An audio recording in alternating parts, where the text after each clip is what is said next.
gare du Luxembourg à Bruxelles. Une patrouille se rend immédiatement sur place. Un groupe est repéré et des témoins vont raconter ce qu'ils ont vu. J'ai vu qu'il courait à travers tout, moi, quand j'ai crié. Patrouille de nuit avec les policiers du service circulation de la ville de Mons. Des inspecteurs et agents qui traquent les comportements dangereux sur la route. Ah, monsieur, police! Attendez là! Qu'est-ce qui s'est passé, monsieur? Certains conducteurs commettent parfois des infractions et délits qui peuvent parfois conduire, pour les plus graves, jusque devant un tribunal. Nos caméras ont obtenu l'autorisation de suivre les audiences du tribunal de police de Mons, là où des dizaines de cas sont traités chaque jour. J'avais 1 heure de retard, il fallait se dépêcher, On ne gagne pas nécessairement beaucoup de temps, monsieur, à rouler vite. Je suis fautif. Des faits visiblement de vandalisme viennent d'être signalés dans la gare du Luxembourg, au cœur de Bruxelles. Une équipe de la zone de Bruxelles-Capitale XL se rend sur place. D'autres inspecteurs se dirigent également vers le lieu de l'appel.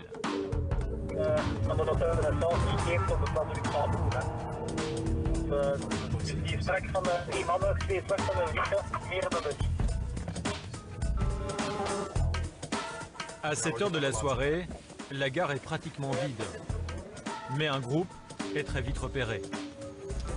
Bonjour. Juste attendre ici. C'est une naar onder, hè? C'est une naar onder, hè? Eerst naar onder, daar de trap af. Un des jeunes vient de prendre la fuite, mais il sera rapidement rattrapé. Il y a eu un souci ici avec quelqu'un, non? Non, aucun, pas de souci. Okay. Oui, non? Non, pas ici. Ok. Collega! Romain, en fait. Vous venez d'où là? Ah, ok. Les inspecteurs vont à présent procéder au contrôle, tout en allant voir ce qui s'est passé dans la gare.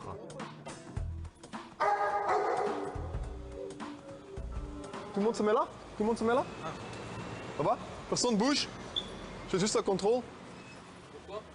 C'est juste un contrôle. Paul Bru 35 50. We hebben hier 4 particulieren en we zijn op zoek naar nog anderen. Tu restes ici? Moi je vais en bas. Les différentes identités sont donc vérifiées. À l'intérieur, il semble qu'une machine, un distributeur de friandises, ait été secouée et peut-être endommagée.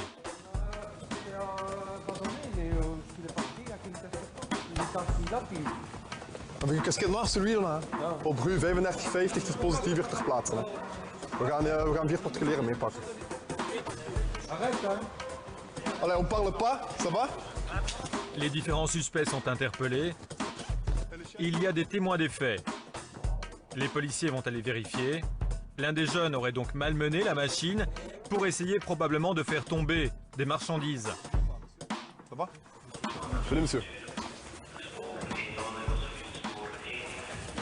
Comme c'est l'enfant, on va retourner ici. S'il vous plaît? Après, on va retourner ici. Ben, on va faire le nécessaire. Si c'est négatif en ce qui vous concerne, eh bien vous serez relaxé, monsieur, hein, c'est pas de problème. Ça veut dire quoi, le négatif et tout? Bah, négatif, ça veut dire quand c'est si vous êtes impliqué dans l'affaire qui vous occupe ou pas. Hein. Mais on vous a dit qu'il y avait quoi en fait? C'est quoi finalement? Qu'il y avait une bagarre? Vous croyez qu'on vient comme ça? Moi je suis franc avec vous. On va pas vous embarquer pour rien du tout. Hein. C'est qu'un... Ik ga de getuigen heel even verhoren ook. Ouais, ça va. Ja, Paul Bru, we hebben de particulieren en de voertuigen. Un des témoins, probablement un touriste, va expliquer aux policiers ce qu'il a vu. En ook de vaststelling op machine.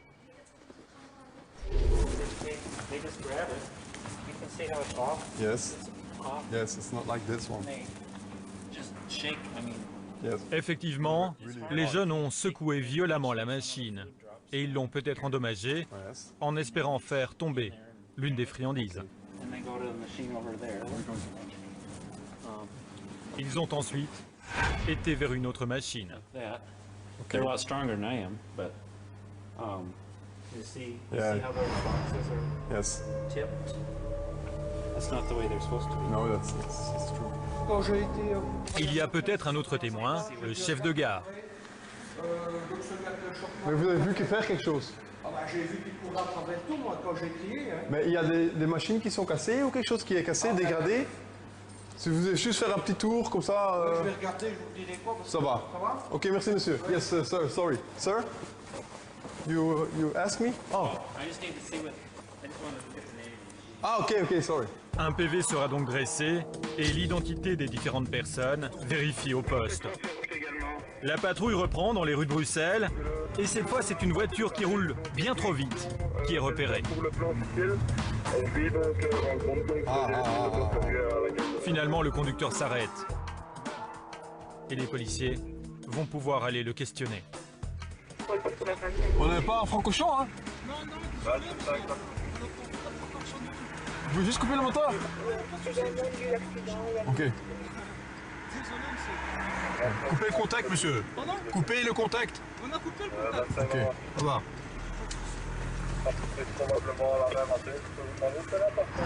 Ah désolé si on a été trop vite, hein, monsieur. C'est déjà eu affaire avec vous, non? Une fois, non? Non, sûr? Non? Ça serait dans quel cas? S'il vous plaît? Ça serait dans quel cas? Juste mettre les mains sur le volant, parce que moi je n'aime pas parler. Dans le cadre d'une ordonnance de capture. Non, non. Ah oui, ça déjà, oui, c'est déjà. Ah, c'était vous, hein? C'était moi, c'était déjà. Ouais. Ok. Bon, je vais juste vous indexer, ça va? Le policier avait bien vu, il a déjà eu affaire à cette personne qui devait à l'époque être arrêtée. Ik ga een niks doen, hij heeft een OC gehad vroeger. Cette fois, les policiers vont à nouveau fouiller le véhicule. On va juste faire une petite fouille. Hein? Ah, c'est à qui le laptop? Apparemment, rien de suspect si ce n'est un ordinateur portable. Les inspecteurs vont préférer vérifier au commissariat le numéro de série pour déterminer s'il est ou non volé. On va faire ça.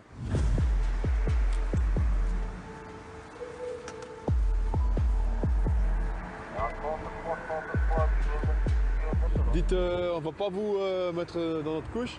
Vous pouvez juste nous suivre jusqu'au bureau. Je vérifie le numéro là-bas et puis vous partez tout de suite. Y a pas de Ça souci, va? on fait ça comme ça. C'est place sur nos coques. Ouais, je sais bien, vous inquiétez pas. Ça va, merci. Hein. Comme on le voit ce soir, communiquer le numéro de série lors d'une déposition de vol pour les victimes peut donc être très utile.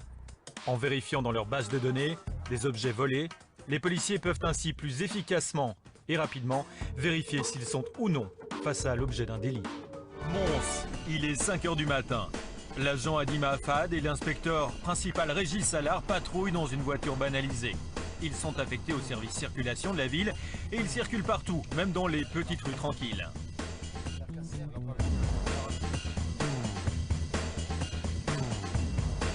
Ah, monsieur la police, attendez là.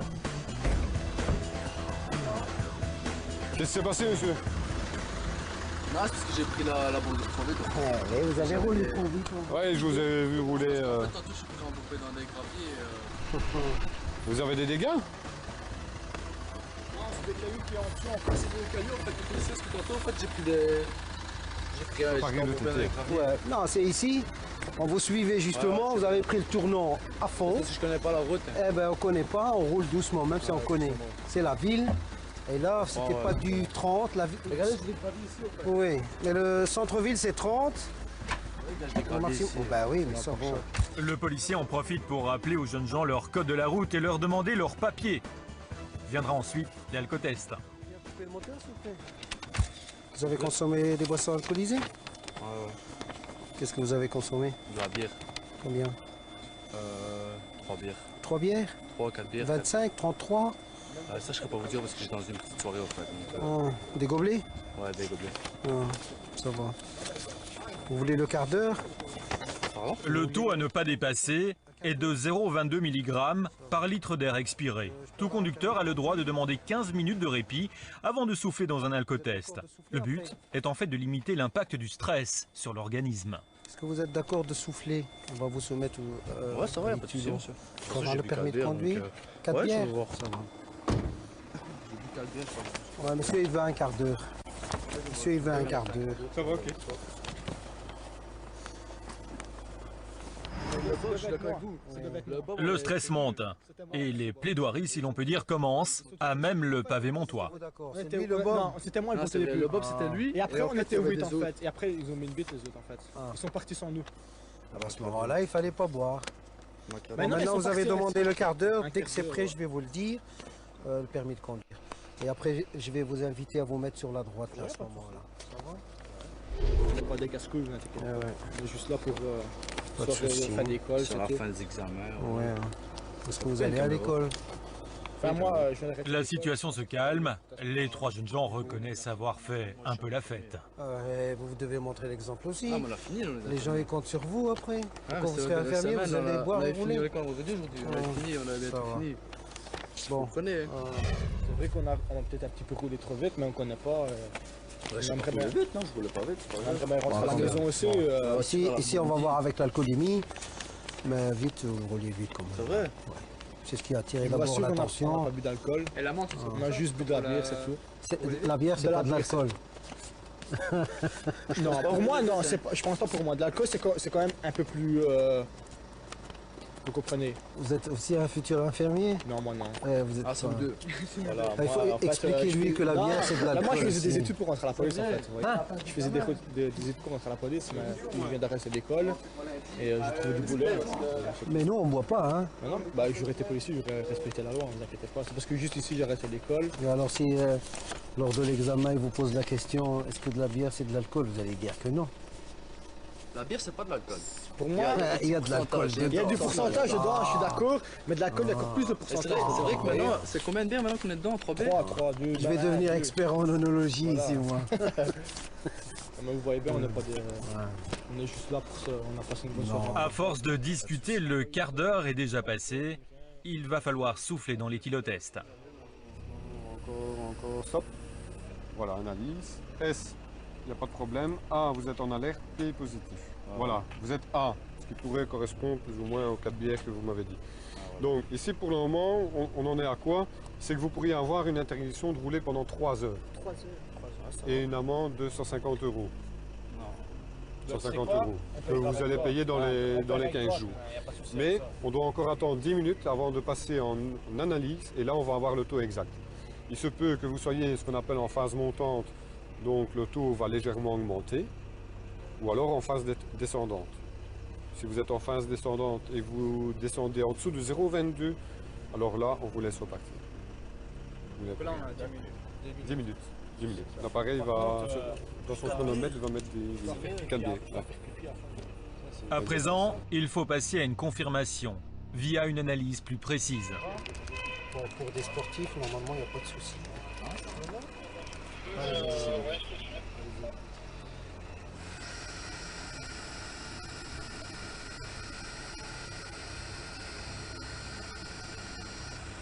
Voilà.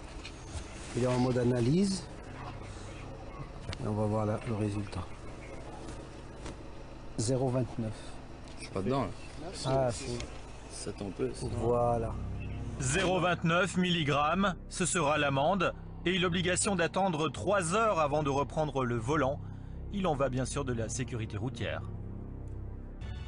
Excès de vitesse, conduite dangereuse, abus d'alcool ou de stupéfiants, des infractions, des délits qui parfois sont à l'origine de drames de la route. 789 tués l'an dernier, 46 000 blessés.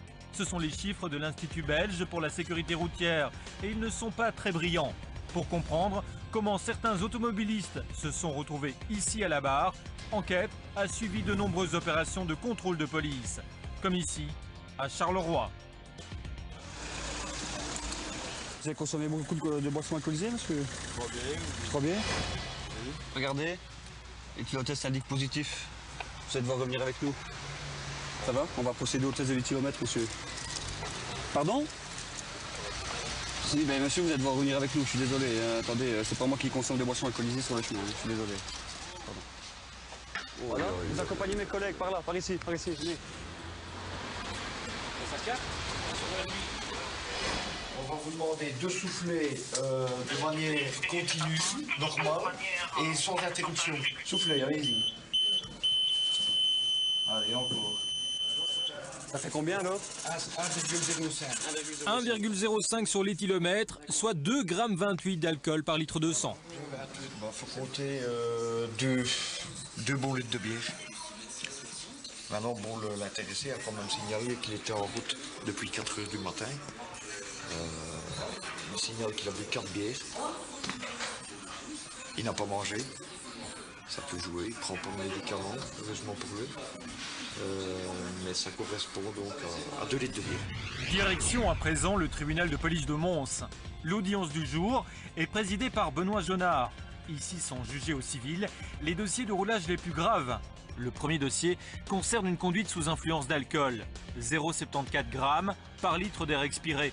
C'est entre 3 et 4 fois la limite légale. Une limite qui correspond à 2 verres d'alcool. C'est maintenant au parquet, au ministère public, représenté en la personne du procureur du roi, de requérir, autrement dit, de donner son avis. Le procureur le souligne d'emblée, l'automobiliste part avec un handicap. Il a déjà un antécédent en matière de conduite sous influence. Le représentant de la loi demande donc une application sévère, un examen médical, psychologique, mais aussi repasser le permis théorique. Un antécédent, cela peut devenir une circonstance aggravante. Le jugement, c'est Benoît Jonard, le président du tribunal, qui le rend. Après avoir écouté, bien sûr, l'avocat qui plaide, qui défend la cause de son client. Monsieur explique qu'il avait consommé 10 bières dans un bistrot, apparemment après son emploi dans un café à Tertre. Il dit avoir consommé ses boissons entre 18h et 20h30, son dernier repas remontant au repas de midi. Manifestement, il est en état d'ivresse. Il dit simplement ce jour-là avoir consommé plus que de raison. Ce n'est évidemment pas une excuse. Vous apprécierez la hauteur de la sanction qu'il convient de lui donner. L'auteur sera condamné à une amende de 3 300 € et une déchéance de 4 mois du droit de conduire. La peine est prononcée avec un sursis de 3 ans pour la moitié de la peine. Le dossier suivant concerne un excès de vitesse. Alors on vous reproche, monsieur Amézière, d'avoir le 11 septembre 2011 circulé à une vitesse corrigée de 113,74 km/h en lieu et place d'une vitesse maximale de 70 km/h, vitesse réelle de 121. Vous reconnaissez les faits, monsieur? Vous pouvez vous rappeler pour quelles raisons vous avez circulé? On avait une fiançailles à Genk. Ils avaient pris rendez-vous chez le coiffeur pour ma femme et mes enfants. On nous avait dit que c'était vers midi. Et pour finir, ils ont téléphoné que c'était pour dire que c'était vers 11h. Donc j'avais 1 heure de retard. Il fallait se dépêcher. On ne gagne pas nécessairement beaucoup de temps, monsieur, à rouler vite. 113 au lieu de 70 km/h dans une zone de travaux sur l'autoroute. Le procureur réclame 8 jours de retrait de permis. Vous n'avez rien à ajouter, vous avez entendu que certaines personnes demandaient à l'effectuer le week-end. C'est surtout dans ce cadre-là que je vous pose la question. Si c'est possible. Encore une fois, si vous sollicitez le week-end, ce sera à partir du moment où la déchéance est mise à l'exécution, ce sera tous les week-ends qui vont se suivre jusqu'au moment où la durée sera terminée. Donc on ne peut pas commencer à dire je vais faire le premier week-end de septembre et puis je vais faire le 1er d'octobre. Parce qu'en fait, du covoiturage, donc j'irai avec mon copain pendant que je n'aurai pas le permis. Bien. Si plus rien n'est à ajouter, la décision interviendra le 21 septembre. Voilà, c'est terminé pour aujourd'hui, monsieur. L'auteur sera condamné à une déchéance du droit de conduire de 8 jours et à une amende de 275 € avec un sursis de 2 ans pour la moitié. Chaque arrondissement, chaque parquet a sa propre politique et à Mons, on peut dire que la récidive passe plutôt mal. C'est le procureur du quoi 174 au lieu de 120 km/h. Il n'y a pas d'antécédent spécifique. On fera application de la loi pénale avec 8 jours de déchéance. Merci, vous avez la parole. Mais je vous remercie, Monsieur le Président. Madame ne conteste pas la prévention qui lui est reprochée. Elle fait simplement valoir qu'au moment des faits, il n'y avait aucune circulation sur l'autoroute. C'était un dimanche et c'était tôt au matin. En ce qui concerne la situation socio-professionnelle, Madame est retraitée. Vous verrez, je vais vous déposer un jugement qui lui accorde la tutelle officieuse de son petit-fils dont la maman est décédée et dont elle s'occupe quotidiennement. Elle le conduit ainsi à l'école entre son habitation et le collège où l'enfant est scolarisé. Je vous demanderai de faire une application particulièrement clémente compte tenu de la situation de Madame Ludus. J'ai dit, je vous remercie. L'auteur sera condamné à une déchéance du droit de conduire de 8 jours. Une amende de 385 € avec un sursis de 2 ans pour 165 €. Les sections circulation des services de police constatent les infractions, rédigent les procès-verbaux. Certains sont classés sans suite par le ministère public et font l'objet d'une transaction, une amende administrative. Et d'autres plus graves, comme aujourd'hui, sont jugés devant les tribunaux de police.